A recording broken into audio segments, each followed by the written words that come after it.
তৃতীয় অধ্যায় সংখ্যা পদ্ধতি ও ডিজিটাল ডিভাইস। তো আজকে আমরা সংখ্যা পদ্ধতি সম্পর্কে কিছুটা আলোচনা করব। সংখ্যা পদ্ধতিকে দুই ভাগে ভাগ করা হয়েছে: অস্থানিক সংখ্যা পদ্ধতি, স্থানিক সংখ্যা পদ্ধতি। অস্থানিক সংখ্যা পদ্ধতির উদাহরণ হিসেবে দেওয়া হয়েছে টালি, রোমান সংখ্যা।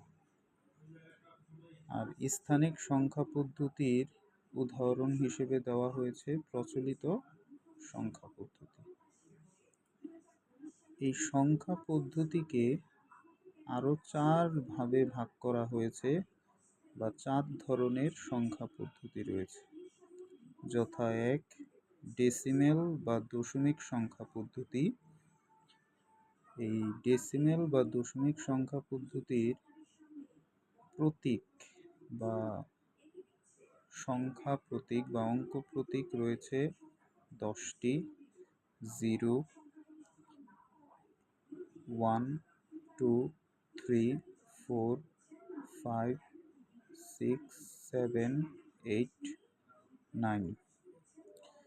তো ডেসিমেল বা দশমিক সংখ্যা পদ্ধতির যেহেতু 10টি সংখ্যা বা অঙ্ক প্রতীক রয়েছে, তাই তার ভিত্তি হচ্ছে 10। বাইনারি সংখ্যা পদ্ধতির চিহ্ন প্রতীক বা অঙ্ক প্রতীক হচ্ছে 2টি: 0, 1, তাই তার ভিত্তি হচ্ছে 2। অক্টাল সংখ্যা পদ্ধতির অঙ্ক বা চিহ্ন প্রতীক রয়েছে 0, 1, 2, 3, 4, 5, 6, 7। যেহেতু অক্টাল সংখ্যা পদ্ধতির 8টি অঙ্ক প্রতীক রয়েছে, তাই তার ভিত্তি হচ্ছে 8। হেক্সাডেসিমেল সংখ্যা পদ্ধতির 16টি প্রতীক রয়েছে।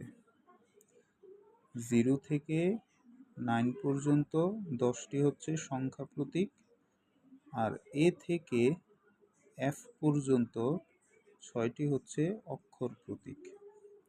এড়িয়ে 16টি, তাই তার ভিত্তি হচ্ছে 16।